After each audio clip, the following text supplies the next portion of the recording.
하나님의 말씀 사무엘상 16장 11절에서 13절까지입니다. 구약 성경 434면입니다. 사무엘상 16장입니다. 11절에서 13절까지입니다.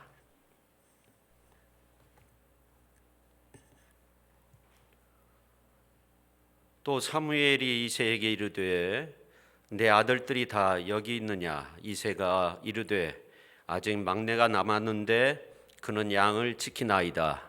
사무엘이 이새에게 이르되 사람을 보내어 그를 데려오라.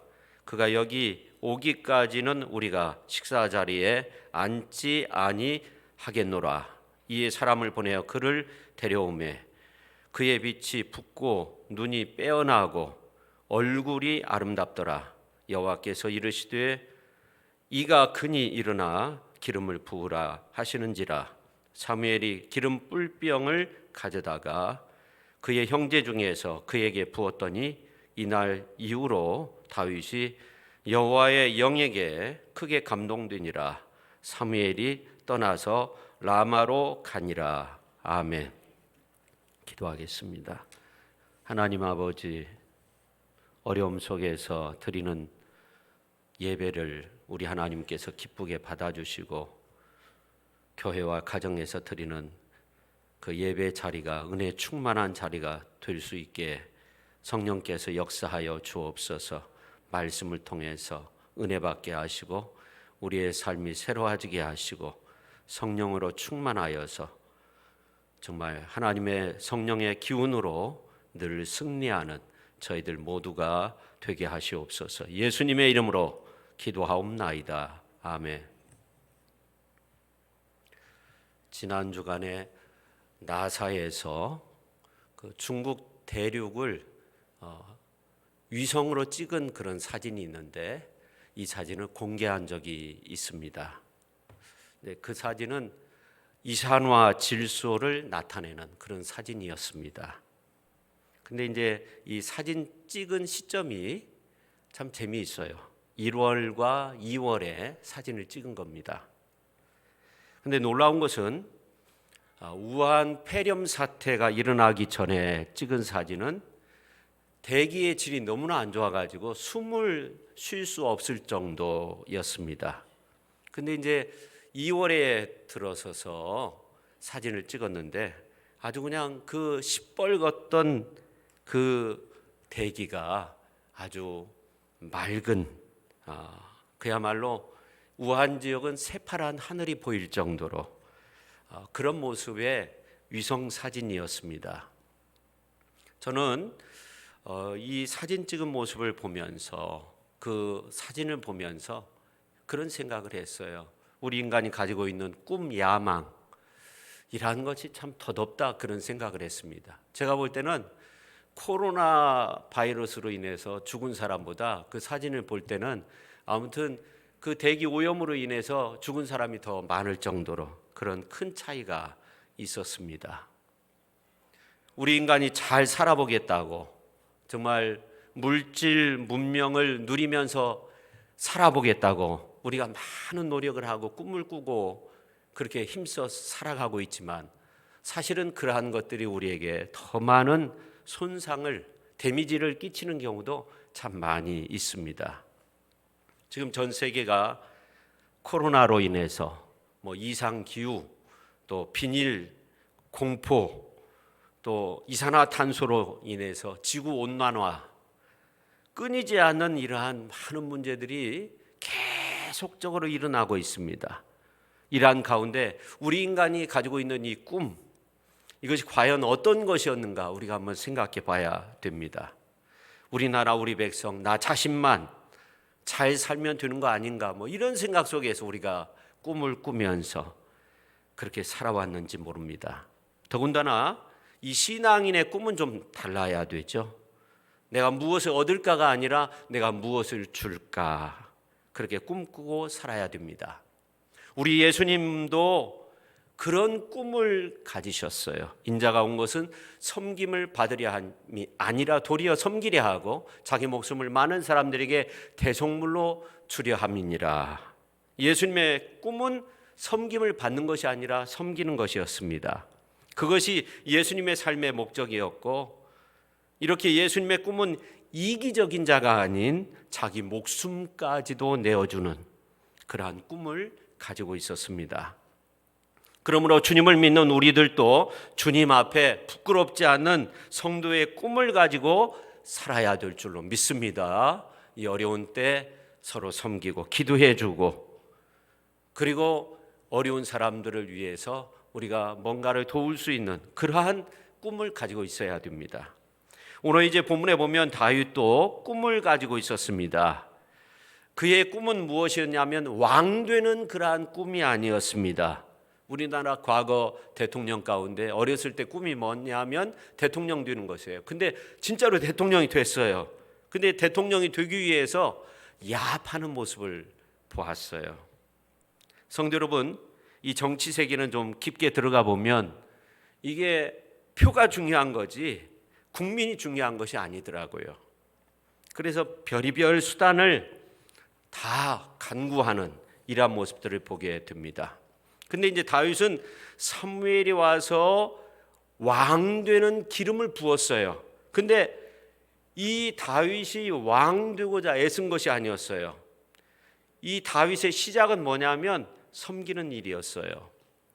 우리가 지난 시간에 살펴보았는데 이 사무엘이 기름 뿔병에 기름을 채워가지고 자기의 집에 왔을 때 다윗은 무엇하고 있었어요? 들에서 양을 돌보고 있었어요. 그뿐만 아니라 이 다윗은요, 사울이 자기를 죽이려고 할 때 15년 동안 사울을 돌봐주었어요. 이 다윗의 삶은 어떻게 보면 이 현세 오늘의 삶을 벗어나지 않았어요. 근데 사울은 그가 기름 붓고 난 다음에 예언을 했어요. 그래서 이 사울이 선지자 중에 있느냐 그런 속담까지 생겼어요. 근데 다윗은 한 번도 어떤 기적다운 기적을 체험하거나 어떤 예언을 하거나 다윗은 그러지 않았어요. 언제나 그 중심에 하나님이 있었어요. 그러니까 이 다윗의 영성은 먼 내일에 있는 것이 아니라 오늘 현재 그 삶 속에 있었어요. 오늘 현세를 살아가고 있는 우리들에게도 꼭 필요한 영성이 바로 이 다윗의 영성입니다. 우리가 오늘을 사는 것이지 내일을 사는 것은 아니잖아요. 우리가 내일의 삶만을 추구한다고 해서 오늘 행복하게 사는 것은 아닙니다. 우리가 지난 주일에 이제 사무엘 선지자가 다윗을 찾아갔어요.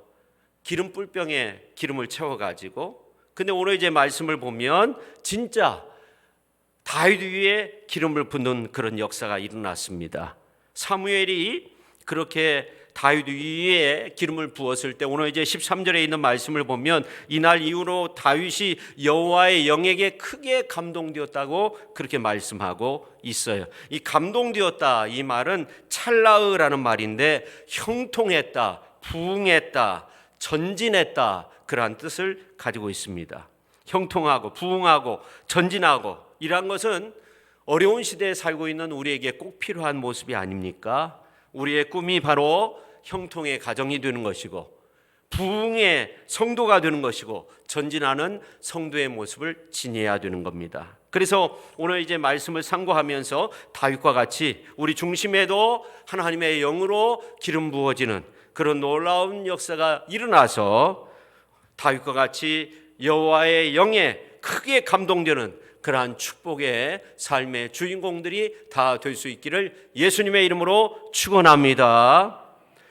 그래서 오늘 이제 다윗이 경험했던 하나님의 영에 의해서 감동의 복을 받아서 형통하고 부흥하고 도약하고 잘 되어지는 그러한 은혜, 이 어려운 삶 속에서 하나님의 보호하심, 하나님의 지켜주시는 그 은혜 속에서 우리가 살아갈 수 있기를 예수님의 이름으로 축원합니다. 첫째, 다윗의 중심은 어디에 있었느냐 우리가 한번 살펴봐야 됩니다. 이 다윗의 중심은 양을 지키는 데 있었습니다. 신종 코로나19 바이러스 예방 수칙이 있죠. 흐르는 물에 손을 깨끗이 비누로 씻어야 되고 여러 가지가 있죠. 그 다음에 재채기, 예절 지키기, 그리고 눈, 코, 입 손으로 만져서는 안 되고, 그리고 뭐 아무튼 여러 가지 많은 것들이 있는데 환자 한 사람 한 사람도 굉장히 중요한데 우리나라의 앞날을 생각할 때 굉장히 걱정이 돼요. 요즘은 우리나라 국민들이 해외에 나간다는 생각을 해서는 안 되고요. 아이들 개학이 언제 이루어질지도 모르겠고요. 이러한 가운데 아이들이 뭐 집안에만 있는 것은 아니고 악순환이 계속적으로 돼요. 일본에서도 도쿄올림픽을 위해서 10조 원을 쏟아부었는데 앞으로 30조 원 이상을 쏟아부어야 되는데 과연 도쿄에서 올림픽이 이루어질 건가? 보장이 없죠. 그리고 우리나라에서 이제 그 추경 예산을 세웠어요. 이 코로나19 바이러스 때문에 추경 예산이 11조 7천억 원이 편성이 됐어요. 근데 이대로 가다가 우리의 이 앞날, 이 나라의 앞날이 상당히 걱정이 돼요. 근데 사울이 다스리는 나라도 마찬가지였어요. 겉으로 볼 때는 잘 돌아가는 것 같은데 굉장한 어려움이 있었어요. 왜 그랬을까? 우리가 지난 시간 제가 말씀을 드렸는데 이 사울이 하나님의 말씀을 저버렸다는 겁니다. 그래서 하나님도 왕을 버렸다, 그렇게 말씀하고 있어요. 근데 이 버렸다는 말은 흐름이 멈추었다. 하나님의 말씀이 마음 중심으로 들어와야만이 흥왕하는 사람이 되고 흥왕하는 가정이 되고 도약하는 삶을 이룰 수 있고 부흥하는 삶을 이룰 수 있는데 하나님의 말씀이 끊겨진 거예요. 흐름이 멈추었다는 거예요. 사울에게 하나님의 말씀이 없었어요. 그래서 은혜의 흐름이 멈추게 된 겁니다. 근데 우리가 생각해 보면 이 사무엘을 한번 생각해 볼 수 있어요. 사무엘이 사울에게 기름을 붓고 난 다음에 굉장히 후회했어요. 잠 못 이루는 밤, 슬퍼하는 가운데서 지낼 때가 많이 있었어요. 그래서 이제는 속사람을 봐야 되는데 이새의 집에 가서 하나님의 말씀대로 이새의 아들 가운데서 기름을 부으라고 했을 때 엘리압을 보니까 오늘 6절에 보면 사무엘이 어떤 생각을 했냐면 야, 이 사람이 하나님의 기름 부음을 받을 자구나 이렇게 생각을 했어요. 그래서 기름 부으려고 했는데 하나님께서 아니라는 거예요. 내가 이미 그를 버렸노라, 그렇게 말씀하고 있어요. 인간적으로 생각해 보면 벌써 기름을 부었을 거예요. 근데 하나님은 말씀하셨어요. 내가 보는 것은 사람과 같지 않다는 거예요. 그러면서 사람은 외모를 보거니와 나 여호와는 중심을 본다는 겁니다. 오늘 우리에게도 깨어있는 모습이 필요해요. 우리 중심이 하나님께 다 있어야 돼요. 우리 중심이 정말 경건한 가운데서 살아갈 수 있어야 되고 우리가 이 중심이 정말 강건해야 되고 우리 중심이 하나님의 말씀 중심의 삶을 살아야 되고 우리 중심으로 하나님 앞에 회개해야 되고 우리 중심으로 사람을 대할 수 있어야 되고 우리 중심으로 하나님 앞에 서야 될 줄로 믿습니다. 그러면 우리 중심을 키워야 되는데 두 번째, 우리가 어떻게 키워야 할까 하는 겁니다. 저는 우리 중심을 키우는 가장 좋은 방법이 이 다윗의 모습을 통해서 발견할 수 있다고 생각합니다. 오늘 이제 11절 중반절에 있는 말씀을 보면 아직 말째가 남았는데 막내가 남았는데 그는 양을 지키나이다. 오늘 11절에 말씀하고 있어요. 그는 양을 지킨다. 이 말씀이 중요한데 NIV 성경으로 보면 But he is tending the sheep이라는 말입니다. 그 양이라고, 양을 그 양이라고 말하고 있어요. 그러니까 오늘 이제 이 말씀을 마소라 그 본문으로 보면 여러 이제 사본이 있는데 그 중에 마소라 본문을 보면 아직 제일 작은 자가 남았습니다. 보소서 그가 양떼에게 풀을 뜯기고 있는 중입니다. 그러니까 이 다윗의 어떤 목자의 이미지, 다윗이 목자였다, 이러한 것들을 강조하고 있어요. 근데 다윗이 그 양을 지키는 목자였다는 거예요. 여러분 한번 생각해 보세요. 사무엘상 16장 2절에 있는 말씀을 보면 이 사무엘 선지자가 암송아지를 끌고 집에 와서 자기 집에 와가지고 이제 하나님 앞에 제사를 드리고자 왔는데 가장 사무엘 선지자를 만나고 하나님 앞에 예배드리고 싶었던 사람이 누구일까? 우리가 생각해 보면 바로 다윗이죠. 왜냐하면 다윗의 그 중심은 하나님께 다 있었어요. 다윗이 얼마나 하나님 중심의 사람이었는데 대선지자 사무엘이 우리 집에 와서 하나님 앞에 예배를 드린다고 했을 때 다윗이 얼마나 가고 싶었겠어요. 근데 그는 그 양을 지켰다는 거예요. 그 양이 한 마리인지 아니면 여러 마리인지 정확히 알 수는 없지만 중요한 것은 아주 특별하게 그 양을 누군가는 지켜야 된다는 거예요. 그 양을 잘 돌봐줘야 된다는 겁니다. 다시 말해 다윗은 양을 보살피는 것이 앞섰던 거예요. 그러니까 다윗의 중심이 어디에 있었냐 하면 특별히 돌봐야 하는 그 양, 따뜻한 사랑의 마음을 품었던 사람이 바로 다윗이었습니다. 그 중심이 사랑에 있었어요. 자신이 돌봐줘야 하는 양에게 있었어요. 다윗의 중심이 바로 그런 모습이었어요. 그런 사랑의 모습을 지니고 있는 그 다윗 위에 하나님께서 그 중심에 기름을 부어 주신 줄로 믿습니다. 그리고 이 다윗은요, 성령을 떠나서 산 적이 없었어요. 단 한 번 밧세바로 인해서 범죄했을 때 하나님 앞에 부르짖어 기도하는데 시편 51편 11절에 있는 말씀을 보면 나를 주 앞에서 쫓아내지 마시며 주의 성령을 내게서 거두지 마소서. 주의 구원의 즐거움을 내게 회복시켜 주시고 자원하는 심령을 주사 나를 붙드소서. 그러니까 다윗은 범죄 중이라도 통회에 자복하면서 내게서 주의 성령을 거두지 말라고, 주의 성령이 함께하는 그러한 삶을 살아갈 수 있도록 나를 사랑으로 붙들어 달라고 하나님 앞에 간절히 회개하며 기도했습니다. 우리가 요즘 기도할 때 주여밖에 나오지 않아요. 하나님 이 땅 이 백성들 어떻게 할 것인가요? 그렇게 기도할 수밖에 없어요. 이 땅 이 백성을 향한 사랑의 마음이 담겨져 있는 거죠. 하나님이 하나밖에 없으신 독생자 예수님을 이 땅에 보내셔서 예수님이 십자가를 지시고 부활승천하셔서 우리를 돌보고 계시는데 그게 바로 사랑의 모습이 아닙니까?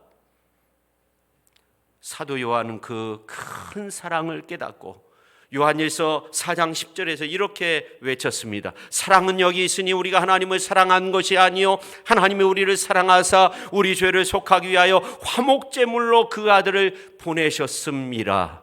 성도 여러분, 사랑의 하나님은 오늘 또 우리 마음 중심을 보고자 하십니다. 우리 마음 중심에 기름을 부으시기를 원하고 계십니다. 우리가 하나님의 기름 부으심이 있어야 됩니다. 성령 충만한 은혜, 성령의 기름 부으심이 있어야 됩니다. 그래야만이 우리가 전진할 수 있고, 그래야만이 우리가 승리할 수 있고, 그런 기름 부음의 역사가 함께할 때 우리는 하나님의 치료의 그러한 놀라운 은혜를 경험하게 될 줄로 믿습니다. 그러기 위해서 주님이 우리에게 원하시는 것이 있어요. 우리가 주님을 사랑해야 된다는 거예요. 다윗처럼 사랑의 사람, 그 중심에 하나님에 대한 사랑, 그리고 이웃에 대한 어떤 사랑의 마음이 있어야 돼요. 예수님이 부활하신 후에 세 번째 나타나실 때 세 번이나 자기를 부인한 베드로에게 나타나서 세 번이나 물으셨어요. 그게 뭐냐면 네가 나를 사랑하느냐? 네가 나를 사랑하느냐? 네가 나를 사랑하느냐? 세 번 확인한 후에, 그 사랑을 확인한 후에 내가 주님을 사랑합니다, 그런 대답을 듣고 난 후에 세 가지의 말씀하세요. 내 어린 양을 먹이라, 내 양을 치라, 내 어린 양을 먹이라 말씀하셨어요. 주님은 베드로에게 사랑을 확인하고 사명을 맡기셔서 사도로서 우뚝 설 수 있도록 그렇게 만드셨어요. 그래서 사도로서 베드로를 형통케 하시고 베드로가 사도로서 귀한 사명을 잘 감당할 수 있도록 부흥의 사람으로, 능력의 사람으로 하나님의 보호하심 가운데 그 귀한 사명을 잘 감당할 수 있도록 그렇게 만들어 주신 줄로 믿습니다. 오늘 우리가 사랑의 사람이 되어야 한다는 것, 우리 중심에 사랑의 마음이 있어야 된다는 겁니다. 저는 또 이 다윗의 중심은 현장에 있었다 하는 겁니다. 오늘 12절 말씀을 보세요. 이제 이새가 사람을 시켜가지고 이 다윗을 데려왔어요. 근데 그의 빛이 어떻게 됐어요? 붓고 눈이 빼어나고 얼굴이 아름답더라 그렇게 말씀하고 있어요. 여러분, 이러한 아름다운 모습이 어디에 나와요? 성경에. 오늘 이제 본문 말씀 말고 어디에 나옵니까? 아가서에 보면 나와 있어요. 아가서 1장 5절과 6절에 있는 말씀을 세번역 성경으로 보면 예루살렘의 아가씨들아 내가 검어서 예쁘단다. 게달의 장막 같고 솔로몬의 휘장 같다는구나. 내가 검다고 내가 햇볕에 그을렸다고 나를 깔보지 말아라 하면서 이제 하반절에 있는 말씀을 보면 오빠들의 포도원들을 돌보느라고 이렇게 된 것이다 그렇게 말씀하고 있어요. 그러니까 다윗이 얼굴이 붉었어요. 그렇죠. 뭐 태어나면서 에서처럼 뭐 털이 이렇게 나고 그런 것처럼 얼굴이 붓고 그런 의미보다는 이 다윗이 양떼를 돌본 거예요. 그 뜨거운 곳에서 양떼를 계속적으로. 그리고 술람미 여인의 피부가 왜 검게 됐어요? 포도원을 돌보느라고 그렇게 되었다는 거예요. 오빠의 포도원들을 돌보느라고 내가 그을리게 되었다 하는 겁니다. 그러니까 이 말은 우리가 이 사명의 현장 속에서 일하는 모습, 그 모습이 아름다운 거예요. 이 사명 속에 있지 못하면 이렇게 빛날 수가 없어요. 그 빛이 붓고 눈이 빼어나고 얼굴이 아름답더라. 다윗이 딱 보았을 때 그렇다는 거예요. 성도 여러분, 배우가 가장 멋들어질 때가 그 스크린 속에 있을 때 아닙니까? 성도가 가장 멋있을 때, 사명 속에 있을 때, 섬김 속에 있을 때, 예배 속에 있을 때, 기도 속에 있을 때, 우리가 전도하고 말씀 속에 있을 때, 사랑으로 이웃을 섬기고 있을 때, 그때 가장 아름다운 거예요. 다윗의 현장 속에서의 믿음은 가식이 없었어요. 이 다윗이 골리앗과 싸울 때 이제 사울 왕의 갑옷, 창, 투구 이런 거 다 집어던졌어요. 거추장스러웠어요. 필요 없는 것이었어요. 그가 현장에서 이제 짐승을 지키기 위해서 양이나 이러한 염소나 이러한 것들을 지키기 위해서 사나운 사자나 이러한 것들을 물리칠 때 사용하였던 물맷돌 하나 5개 집어들고 나갔어요. 그래서 승리했어요. 여러 가지 이유로 지금 실시간 현장 속에서 예배 드리는 분들이 많이 있을 겁니다. 성도 여러분, 주님을 여러분의 현장 속에 모셔드리기를 바랍니다. 오늘 이 시간 함께 예배 드리시는 우리 모든 성도님들도 여러분의 현장 속에, 그것이 일터이든 사업장이든 가정이든 섬김의 자리이든 그 중심 그곳에서 우리 예수님을 모시고 오직 나사렛 예수님 안에서 승리를 이루는 그러한 축복의 삶을 살아가실 수 있기를 예수님의 이름으로 축원합니다. 그랬을 때 그 현장 중심에 하나님께서 기름 붓는 그러한 놀라운 역사가 임하게 될 줄로 믿습니다. 세 번째, 다윗의 중심은 찬송 드리는 모습 속에 있었다 하는 겁니다. 성경에서 가장 많은 찬송의 시를 쓴 사람이 다윗입니다. 수없이 많은 찬송의 시를 썼고 그가 수금을 연주를 참 잘했어요. 그뿐만 아니라 이 다윗은 노래도 잘한 것 같아요. 다윗이 마지막 유언을 남기는 말씀이 사무엘하 23장에 나와 있는데 거기에 보면 1절 하반절에 이스라엘의 노래 잘하는 자가 말하노라. 1절 하반절에 그렇게 말씀하고 있어요. 그러니까 수금도 잘 탔지만 노래도 참 잘했습니다. 근데 그 다음 절에 2절 말씀을 보면 여호와의 영이 나를 통하여 말씀하시며 그의 말씀이 내 혀에 있도다. 그러니까 다윗이 얼마나 하나님을 찬양하고 입술로 범죄치 않고 하나님을 찬양하기 위해서 힘썼는지 알 수 있어요. 여호와의 영이 나를 통해서 말씀하시며 그 말씀이 내 혀에 있도다. 내 입술을 통해서 내 말을 통해서 하나님을 높여드리고 하나님을 찬양하는 그러한 삶을 살았던 사람이 다윗이었습니다. 성도 여러분, 성경에 나오는 최초의 악기는, 성경에 나오는 악기는요, 창세기 4장 21절에 보니까 유발이라는 사람이 수금과 퉁소를 만들었어요. 근데 그 시대에 누가 있었냐면 라멕이라는 사람이 있는데 성경에 나오는 최초의 노래라고 할 수 있는데 그가 어떤 노래를 지어서 불렀냐면 살인의 노래, 살인의 추억의 노래, 우리가 창세기에 있는 말씀을 보면 알 수 있어요.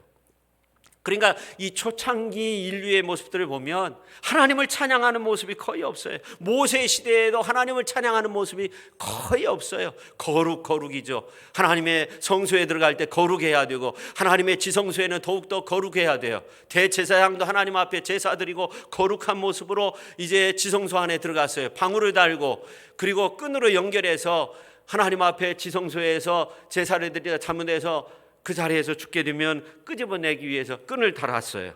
방울 소리를 들으면서 지금 제사를 잘 드리고 있구나, 그렇게 생각할 수 있었어요. 거룩함이 없으면 안 되었어요. 여호수아 시대, 그리고 사사 시대의 모습을 보세요. 사무엘 시대, 그리고 사울왕 시대, 하나님을 송축하는 모습들이 없었어요. 사사의 모습을 보세요. 사사기의 모습을 보세요. 하나님 앞에 찬양하는 모습이 거의 없어요. 그런데 오늘 이제 말씀을 보니까 이 다윗은 유발에 아낀 이 수금을 가지고 하나님을 송축하는 그러한 일을 했어요. 악기로서 진정한 찬양을 하나님 앞에 최초로 드린 사람이 바로 다윗이었습니다. 그것만이 아닙니다. 천상에서의 예배는 하나님 앞에 찬양 드리는 예배인데, 그 천상의 예배를 지상의 예배로 끌고 온 사람이 다윗입니다. 그것뿐만이 아닙니다. 시편이 150편까지 있는데 거기에 보면 이제 다윗의 시가 많이 있어요. 그러니까 성경에 가장 많은 장을 찬송의 시로 넣을 수밖에 없게 만든 사람이 바로 다윗이었다는 겁니다. 더 나아가 1000년 후에 초림하신 예수님에 대해서 송축한 사람이 다윗이었습니다. 예수님도 다윗의 예를 들어서, 다윗이 성령에 감동되어서 그리스도를 주라고 그렇게 찬양하지 아니했느냐, 그렇게 말할 정도였습니다. 그런데 오늘 이제 본문에 보면 그런 찬양을 어디에 사용하고 있냐면, 다윗이 사울의 악령을 몰아내는데 사용하고 있어요. 오늘 이제 14절 하반절에 보면 악령이 그를 번뇌하게 했다고, 번뇌하게 했다는 이 말은 습격했다는 거, 벌떼처럼 습격당하고 있다는 겁니다. 그 장소가 것이 아니에요. 겉모습이 아니에요. 악령이 습격하는 것은 그 마음 중심이에요. 번뇌할 수밖에 없죠. 그 마음 중심에 하나님이 없어요. 악한 영이 있다고 하면 번뇌할 수밖에 없죠. 그럼 찬송은 무엇일까? 그 중심을 되돌려주는 능력이 있어요. 할렐루야. 찬송의 가장 큰 능력은 내 중심을 하나님의 은혜로 되찾는 거예요. 오늘 우리 존재의 중심이 중요합니다. 우리가 찬송으로 중심을 바로 세워야 됩니다. 다윗은요, 시편 27편 4절에 보면 자기의 중심의 노래를 보여주는 그러한 말씀이 나와 있는데, 내가 여호와께 바라는 한 가지 일, 그것을 구하리니 곧 내가 내 평생에 여호와의 집에 살면서 여호와의 아름다움을 바라보며 그의 성전에서 사모하는 그것이라. 내가 중심으로 여호와의 아름다움을 바라보면서 그 여호와의 아름다움을 찬양한다는 거예요. 그래서 하나님 앞에 영광을 올려드린다는 거예요. 다시 말해서 찬송의 영성은 아름다움에 있는 거예요. 하나님의 아름다움을 앙몽하고 하나님의 아름다움을 찾고 송축하기 때문에 그 중심도 아름다워지는 줄로 믿으시기를 바랍니다. 할렐루야. 우리의 삶이 아름다워지는 거야. 하나님 앞에 찬양 드리면 내 삶의 기쁨이 더함은 중심으로 하나님을 찬양하고 중심으로 하나님 앞에 바로 서고 찬송의 영성으로 내 중심을 아름다움으로 가득 채우니까 내 중심이 바로 서게 되는 겁니다. 말씀을 마치고자 하는데요, 빌리그레암 목사님과 활동한 여러 사람들이 있는데 한국 여인 중에 킴 윅스라는 그러한 여인이 있어요. 한국 전쟁, 6.25 전쟁 때 고아원에서 자랐어요. 근데 어떤 미군의 도움을 받아가지고 미국으로 건너가서 학교를 잘 다니고 오스트리아에 가서 성악을 공부했어요. 훌륭한 성악가가 됐어요. 그가 예수님을 믿고 영접한 후에 빌리그레암 목사님과 함께 집회에 참여하면서 찬양하고 간증하는 일을 하게 되는 겁니다. 어느 날 이런 간증을 했어요. 사람들이 맹인이 나를 인도할 때 당신 저 100m 앞에 큰 돌이 있어요, 계단이 있어요, 그렇게 말하지 않는다는 거예요. 단지 당신 앞에 물이 있으니까 뛰어넘어야 되고, 당신 앞에 계단이 있으니까 다리를 올려야 되고, 그렇게 말을 한다는 거예요. 나를 인도하는 그분의 말을 믿고 내가 한 걸음씩 한 걸음씩 옮기기만 하면 나는 목적지에 잘 도착하게 된다는 겁니다. 하나님이 우리를 인도하시는 방법도 이와 같다는 거예요. 우리는 1년 후, 6개월 후, 5년 후, 10년 후 알지 못합니다. 내일 일을 알 수 없습니다. 20년 후 알지 못합니다. 하지만 오늘 무엇을 해야 할 것인가를 보이시는 하나님께 믿음으로 순종하면서 살면 하나님께서 내일까지도 인도하셔서 마침내 하나님께서 약속하시고 계획하신 그곳에 나를 도달할 수 있도록 그렇게 만들어 주신다는 거예요. 그렇게 간증을 한 거예요. 하나님의 임재를 전적으로 믿고 하나님의 신실한 인도에 전적으로 우리가 순종하면서 매일매일 우리의 삶을 하나님께 맡기면서 하나님의 인도함을 받는 겁니다. 성도 여러분, 사무엘상 16장에 보면 다윗이 한 일 한 발자국 내딘 것밖에 없어요. 다윗이 할 수 있는 것, 그 양, 정말 돌봐줘야 하는 그 양, 특별히 눈여겨보면서 돌봐줘야 되는 그 양을 치는 일이었어요. 다윗이 할 수 있는 것, 수금을 잘 탔어요. 수금으로 하나님을 찬양하는 일이었어요. 다른 거 없었어요. 사울을 억누르고 있었던 악신이 떠나게 됐어요. 그래서 다윗은 나중에 고백합니다. 내 영광아 깰지어다, 비파야 수금아 깰지어다, 내가 새벽을 깨우리로다. 다윗의 한 발자국은요, 할 수 있는 섬김이었습니다. 할 수 있는 찬양이었습니다. 성도 여러분, 다윗의 삶의 굴레에서 우리를 한번 볼 수 있기를 바랍니다. 다윗은 그 시대 그 누구도 못했던 하나님의 그 모습을 사랑의 하나님으로 그리면서 하나님을 찬양하고 고백할 때 하나님이 다윗을 찾아오셔가지고 다윗 위에 기름을 부었어요. 그런데 그런 다윗의 삶의 현장을 살펴보니까 다윗은 한 발자국이었다는 거예요. 다윗은 할 수 있는 양을 성실히 지키는 일을 했고 할 수 있는 그 찬양을 하나님 앞에 드리는 자였습니다.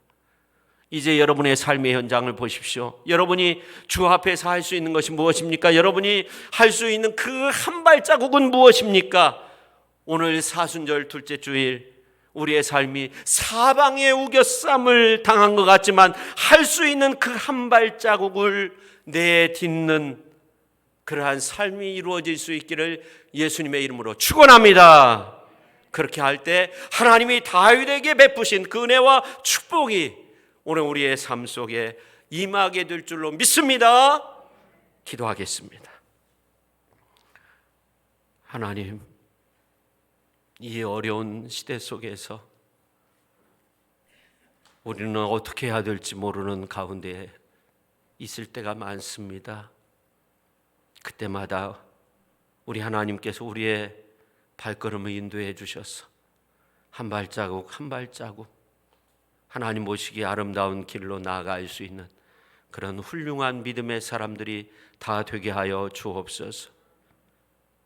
이 땅에 많은 어려움 속에 있는 사람들, 신종, 코로나19 바이러스로 인해서 죽어가고 있는 사람들, 자가격리 상태에 있는 분들, 산소호흡기를 꽂고 위중 중환 가운데 있는 그러한 많은 사람들, 하나님 특별히 이 땅에 있는 많은 사람들 생명의 성령의 기운을 불어넣어 주셔서 면역력이 생기게 하시고 놀라운 치유의 역사를 경험할 수 있도록 주님 도와주시옵소서. 특별히 오늘 하나님 앞에 예배드리는 저희들 이 지역을 하나님 불쌍히 여겨주시고 사방에 평안함을 주시고 하나님 보호하여 주셔서 어려움 없이 이 위기의 순간을 잘 넘길 수 있도록 하나님 은혜로 역사하여 주시고 또 좋은 백신이나 치료제가 개발되어서 하나님 이 땅에 있는 많은 사람들 질병에서 노인받고 해방될 수 있도록 능력으로 하나님 지혜와 권능으로 함께하여 주옵소서. 예수님의 이름으로 기도하옵나이다. 아멘.